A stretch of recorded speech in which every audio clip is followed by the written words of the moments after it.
समस्त मुनि संघ की। हर वस्तु अपनी अस्तित्व को लेकर के चिंता में होती है। हमारा अस्तित्व, हमारी अस्मिता, हमारा वजूद और हमारा एग्जिस्टेंस दुनिया पहचाने। दुनिया हमारे उस अहमियत को जाने जिस अहमियत के लिए हमने बहुत पुरुषार्थ किया है, लेकिन उस अहमियत को बताने के लिए अहमियत जताने की आवश्यकता नहीं, अपने कर्तव्य निभाने की आवश्यकता पड़ती है। और व्यक्ति जब अपने कर्तव्यों को निभाता चला जाता है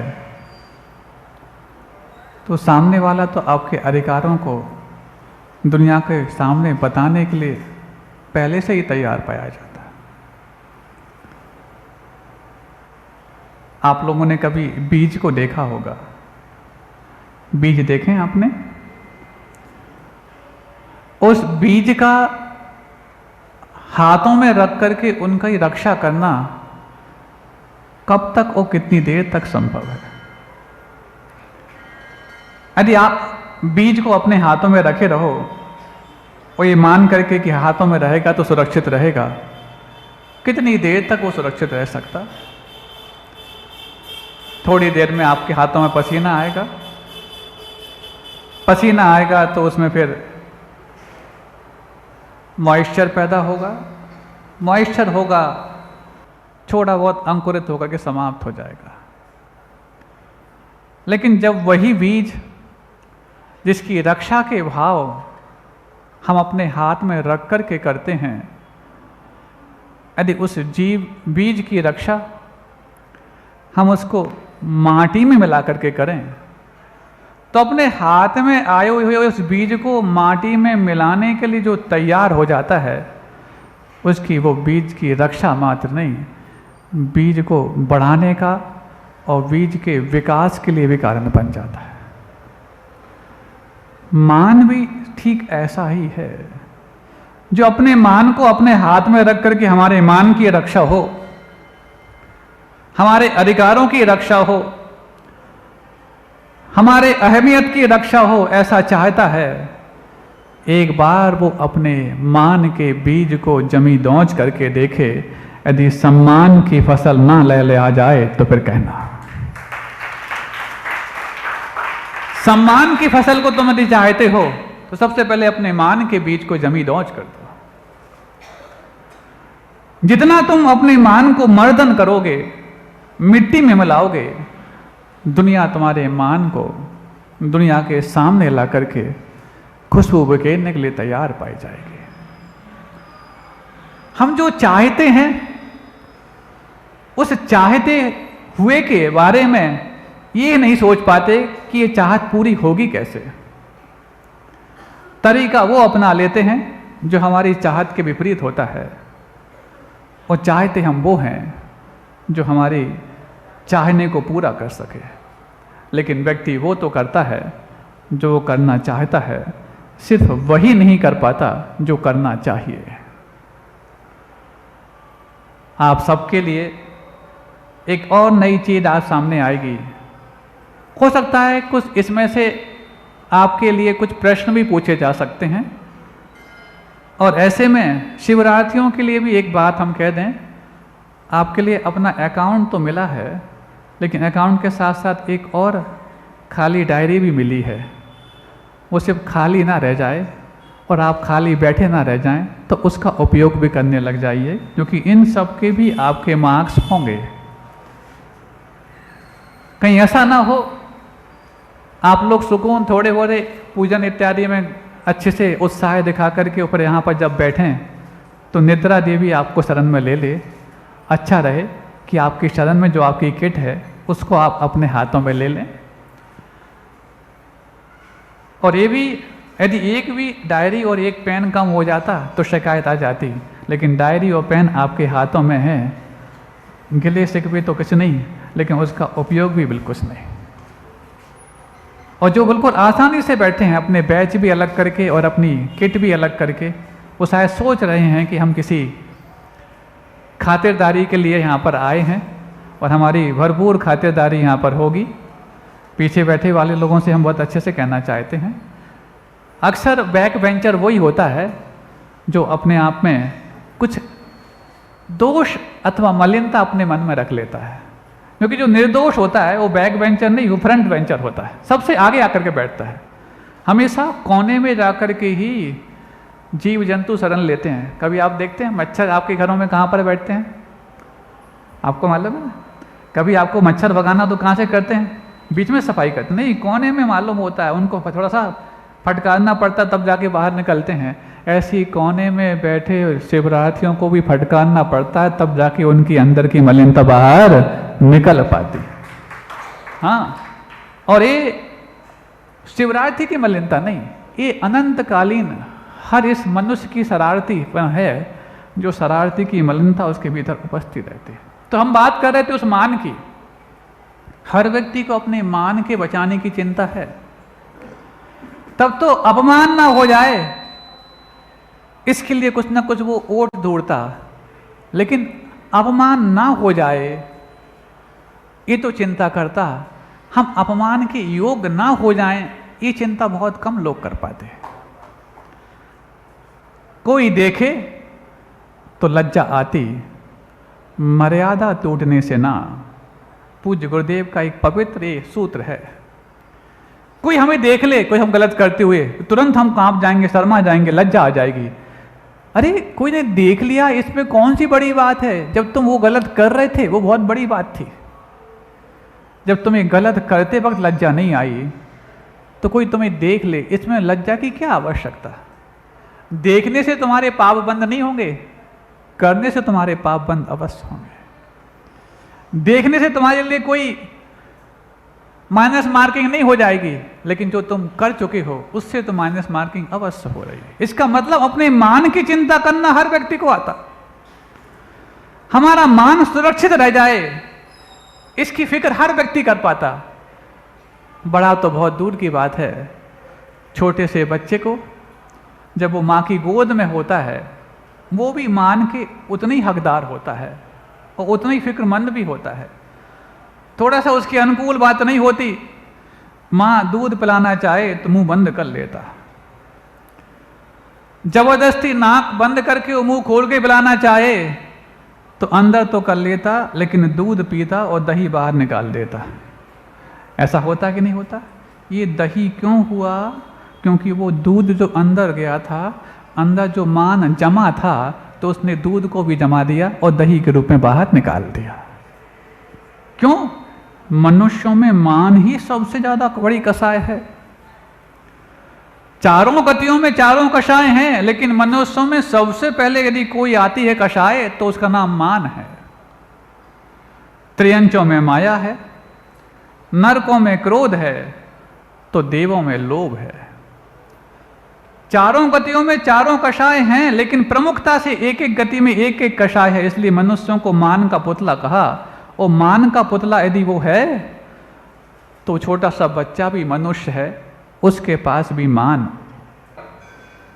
सहन करने वाला सहन करने के लिए तैयार है और प्रतिकार और प्रतिकूलता पैदा करने वाला प्रतिकूलता देने के लिए तैयार है।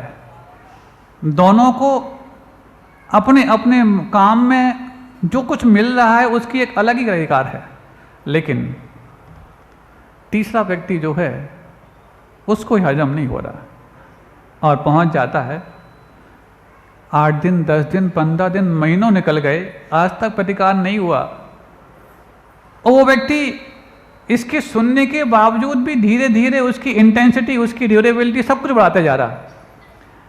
आगे पूछ लेता है, महात्मा जी आपकी सहन शक्ति को देख के लगता तो है कि आप बहुत बड़े महान आत्मा हैं, लेकिन आपको शायद ये नहीं मालूम है कि गलत व्यक्ति की गलती को बर्दाश्त करना उसकी गलती को बढ़ाने के लिए भी कारण बनता है।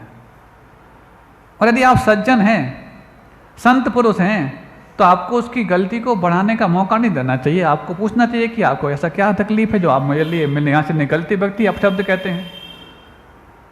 और यदि आप सज्जन नहीं हैं, आपकी कोई कमजोर नब्ज ये जानता है इसलिए तो आपको भला बुरा कहता है, तो फिर आपको खुद को सुधारना चाहिए।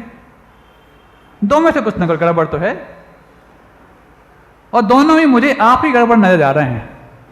क्यों? यदि वो सामने वाला गलत होता तो 2-4 बार गलती करता, वो तो महीनों निकल गए, रोज अपशब्द कहता। या तो आप ये गलती कर रहे हैं कि संत पुरुष होकर के भी सामने वाले को संभालने का और सुधारने का प्रयास नहीं कर रहे कि क्या बात है, और नहीं है तो बाहर से चोला तुमने तो पहन लिया संत का, लेकिन भीतर खोखला कुछ ना कुछ है। बताएं? हाँ, अक्सर संतों से भी व्यक्ति यही उम्मीद करता है कि तुम हमेशा किसी को सुधारने का ही काम करते चले जाओ। लेकिन बहुत अच्छी बात है, कोई साधक या साधु या संत या सज्जन अपनी साधना से च्युत हो जाए, ये तो उसका पतन है ही, लेकिन किसी को सुधारने का बीड़ा उठा ले, ये भी पतन से कम नहीं। महाराज, ये बात समझ में नहीं आई? कोई सुधारने का काम करे तो अच्छी बात है, लेकिन सुधारने का बीड़ा उठाए तो गलत बात क्या है इसमें? हाँ, सुधारे, सुधारने का भाव करे, लेकिन मैं सुधार के ही रहूंगा ये अभिमान ना करे। क्योंकि जैसे ही तुमने ये सुधारने का बीड़ा उठा लिया, तुम्हारा पतन तभी प्रारंभ हो जाएगा।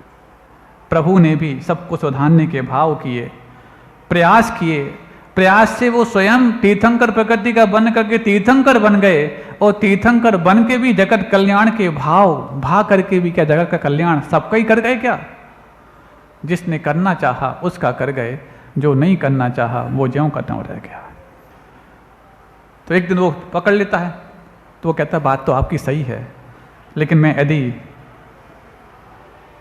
आपकी इस बात का उत्तर ना दूं तो? नहीं, उत्तर तो देना पड़ेगा, क्योंकि आए दिन हमारे इस आसपास के माहौल को आप खराब करते हैं अथवा खराब करवाने में निमित्त बनते हैं। देखो, कभी तीसरा व्यक्ति उसको नहीं पकड़ता जो पारा गर्म है, जिसका पकड़ता उसको है जिसका पारा कुछ नरम है। आपको बताना, आपने यहां आते हैं तभी वो अपशब्द बोलता है, यदि वो हमेशा गलत होता तो 24 घंटे बोलता। जब आप आते हैं तब बोलता है, आप सहन करते हैं तो आप ये बताए सहन क्यों करते हो? या तो आपकी अंदर कुछ गलती है इसलिए वो गलत बोलता है, और सहन नहीं करते हो, सज्जन हो, धर्मात्मा हो, तो आपका फर्ज बनता है कि सुधारें उसको। सुन रहे हो ना? हमेशा सीधे लोगों को, सज्जनों को ही सुनना पड़ता है। एक बात बता दें, यदि आपको सुनना पड़ रहा है तो मान लेना आप सज्जन बनने जा रहे हैं।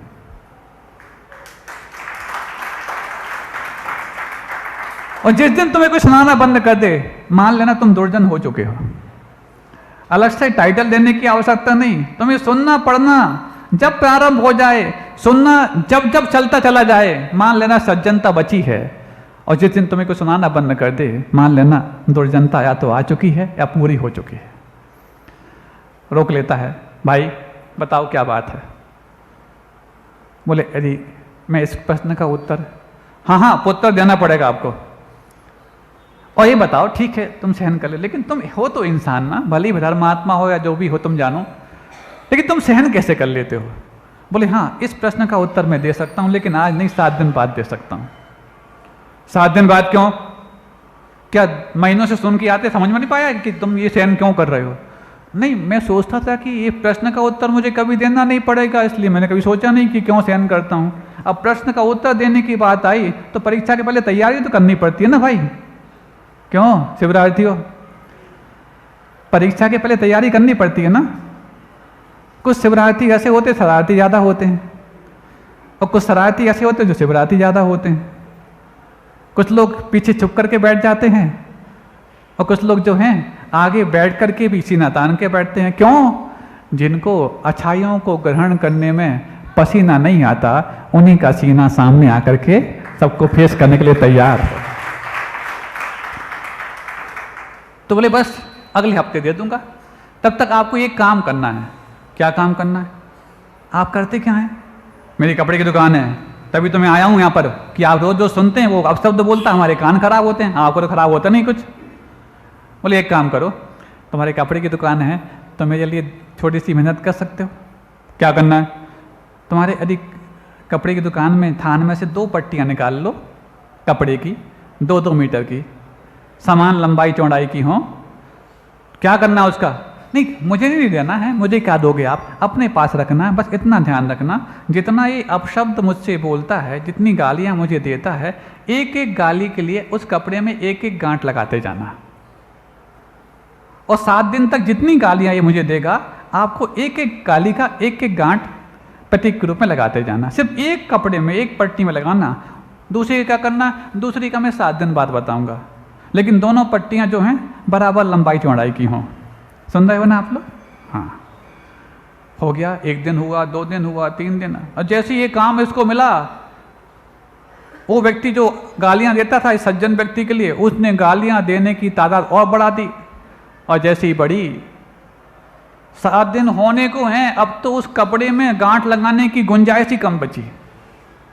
फिर भी वो धीरे छोटी छोटी गांठ लगा करके कैसे भी, क्योंकि दूसरी पट्टी में गांठ लगाना नहीं, सिर्फ एक में लगाना। और करता करता करता जब 7 दिन पूरे हो गए, रोको भाई, ये आ जाओ। वो दुकानदार बुलाता उसको, इधर आओ पहले। महात्मा जी देखो, वो तो मुझ जैसा बुद्धिमान था जो इसने एक एक गांठ बिल्कुल गिन गिन के लगाई है, कोई चीटिंग नहीं की शिवरार्थियों जैसी। नहीं आपकी नहीं, हम तो कहीं और की बात कर रहे हैं। आप तो बहुत अच्छे शिवरार्थी हैं, कोई ना सेटिंग की ना चीटिंग की, कुछ नहीं की। तो बस क्या हुआ, बिल्कुल देखो कोई दिक्कत नहीं, पूरी पूरी। वो तो अब मैंने इसलिए बुलाया आपको कि अब इसमें कोई गुंजाइश नहीं गांठ लगा पाऊं। 7 दिन पूरे हो गए, बताओ उत्तर दो कि आप सहन क्यों कर रहे थे, सहन कैसे करते थे। बोले बहुत अच्छा, आपने इतनी मेहनत की मेरे लिए। अच्छा दूसरी वाली वो आपने वो कही थी जो की त्यों रखी है, उसमें गांठ बिल्कुल नहीं लगाई गांठ। अच्छा यदि आपकी दुकान चूंकि कपड़े की दुकान है, तो पहले कपड़े तौल के बिकते थे, आज की बात अलग है, अब तो सब ऑनलाइन आते हैं। तो बोले दूसरा वाला हाँ रखा है। अब उन दोनों को तराजू के दोनों पार्ले पे रखो, गांठ वाली पट्टी को भी और बिना गांठ वाली पट्टी को भी। कौन सी पट्टी भारी होगी बताओ शिवरार्थियों? गांठ वाली। यही तो गलती है अपनी। गांठ वाली पट्टी तो भारी तब होती जब गांठ में अपनी तरफ से कुछ रखा जाता। कपड़े की गांठ कपड़े में लगाई है तो गांठ वाली भी उतनी हल्की है और बिना गांठ वाली भी उतनी ही हल्की है। यदि सामने वाले ने हमें गालियां दी, अपशब्द कहे, तो मैंने अपनी तरफ से कुछ धारणा उसमें रखी है, तब जाके हम भारी होंगे। और जब मैंने उसमें कुछ धारणा का कोई कंकर पत्थर रखे ही नहीं है, तो हम भारी नहीं, हम तो उसके आभारी होंगे कि धन है तूने मेरे कर्म निजरा करने के लिए इतना अच्छा उपाय बता दिया। बस इतना ही सा हम समझते चले जाएं। उसमें रखना हमारी तरफ से होता है, भले ही अपशब्दों की गांठ किसी ने भी लगा दी हो।